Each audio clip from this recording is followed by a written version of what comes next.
মোবাইলের গোপন 5টি সেটিংসের সাথে এই ভিডিওতে আপনি পরিচিত হবেন।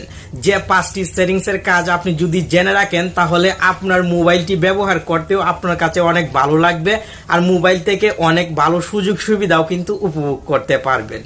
যে কোনো মোবাইলে এই সেটিংসগুলো আপনি অ্যাপ্লাই করে দিতে পারবেন, ফলে আপনি মোবাইলের মাস্টারও হয়ে যাবেন। আশা করি ভিডিওটি শেষ পর্যন্ত দেখবেন এবং মোবাইলের এই সেটিংসগুলোর সাথে পরিচিত হয়ে নেবেন। ভিডিওতে শুরুতে একটি লাইক করে দিন, আর ভিডিও শেষের দিকে কমেন্ট বক্সে আপনি জানিয়ে যাবেন মতামত। এভাবে যে কোন লেখা মোবাইলের শুধু আঙ্গুল দিয়ে স্পর্শ করলেই মোবাইলেই পড়ে শোনাবে।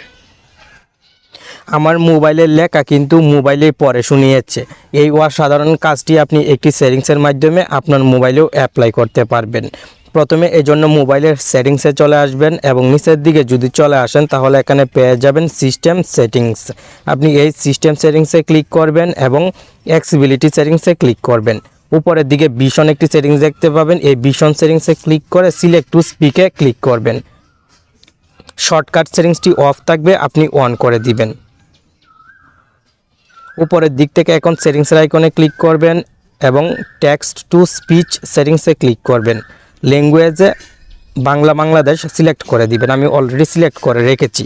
এই কাজটি কমপ্লিট হওয়ার পর আপনি মোবাইলের স্ক্রিনে একটি আইকন দেখতে পাবেন, নতুন অ্যাড হয়েছে, যে দেখতে পাচ্ছেন আইকনটি দিয়েই কিন্তু মোবাইলের যে কোনো লেখাকে মোবাইলের মাধ্যমে আপনি পড়িয়ে শুনতে পারবেন। আপনাকে বোঝানোর জন্য আমি ফেসবুক অ্যাপটি ওপেন করলাম এবং এই আইকনে ক্লিক করব। ক্লিক করার পর যে লেখাটি মোবাইলের মাধ্যমে পড়িয়ে শুনতে চাই সেই লেখাটি আঙ্গুল দিয়ে এভাবে ক্রপ করে নিব। এই যে দেখেন ক্রপ করে নিলাম। এভাবে যে কোন লেখা মোবাইলের শুধু আঙ্গুল দিয়ে স্পর্শ করলেই মোবাইলেই পড়ে শোনাবে। ক্রপ করে ছেড়ে দেওয়ার সঙ্গে সঙ্গে মোবাইলেই কিন্তু লেখাটি আমাকে পড়ে শোনালো। কার বিপদ কখন আসে, কোথায় আসে, কিভাবে আসে আমরা কেউই জানি না। তাই আপনি এখনই মোবাইলের সেটিংসে চলে আসুন এবং এখান থেকে সেফটি এই সেটিংসে ক্লিক করুন।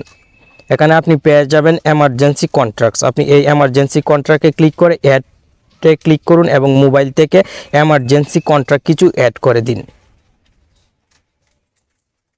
আপনি যদি এমার্জেন্সি কন্ট্রাক্ট অ্যাড করে রাখেন তাহলে আপনার মোবাইলটি লক অবস্থায়ও কল দিতে পারবেন। এর জন্য শুধু মোবাইলের পাওয়ার বাটনে লং প্রেস করে ধরে রাখতে হবে। আমি দেখিয়ে দিচ্ছি।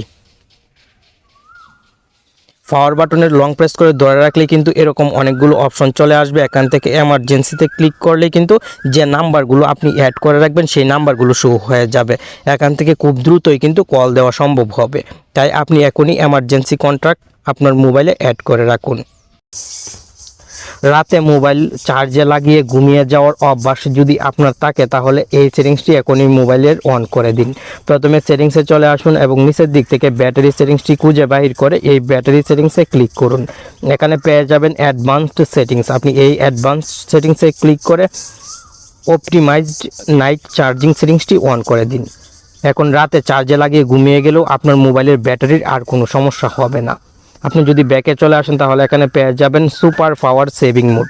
আপনি যদি মোবাইলের super power saving mode on করে দেন তাহলে আপনার মোবাইলে নির্দিষ্ট কিছু অ্যাপ ব্যবহার করতে পারবেন, ফলে আপনার মোবাইলের চার্জ কিন্তু অতিরিক্ত অটোমেটিক শেষ হবে না।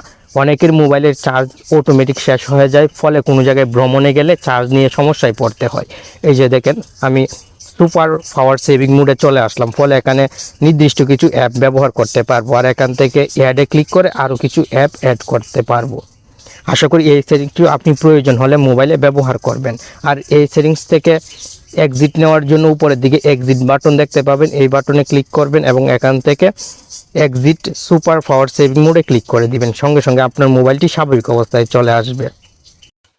আপনার মোবাইলের স্ক্রিন অনেক বড় হওয়ার কারণে নোটিফিকেশন প্যানেল যখন টান দেন তখন স্বাভাবিকভাবে দুই হাতেই ব্যবহার করতে হয়।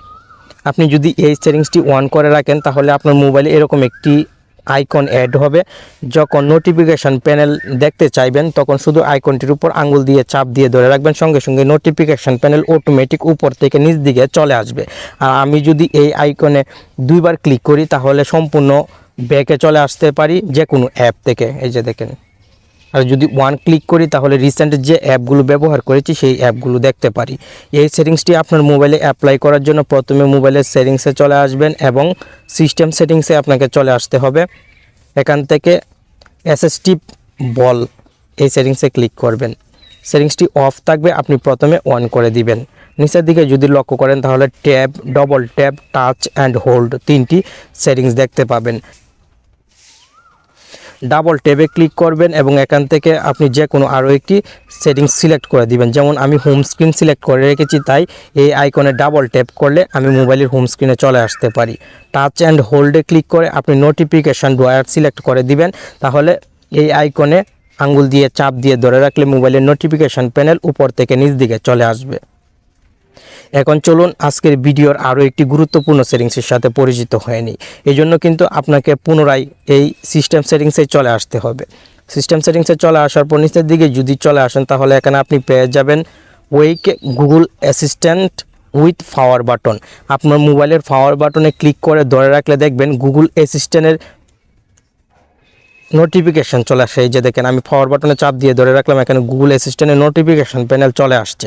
মোবাইলটি অফ অন করার সময় অনেক বেশি বিরক্ত বোধ হয়, তাই আপনি এই সেটিংসটি এখনই অফ করে দিবেন। অফ করে দিলে মোবাইলের পাওয়ার বাটনে আপনি চাপ দিয়ে ধরে রাখলে অফ অনের অপশন পেয়ে যাবেন। এই যে দেখেন অফ অনের অপশন, সেই সঙ্গে রিসেট, এগুলো আমি পেয়ে যাচ্ছি খুব সহজেই।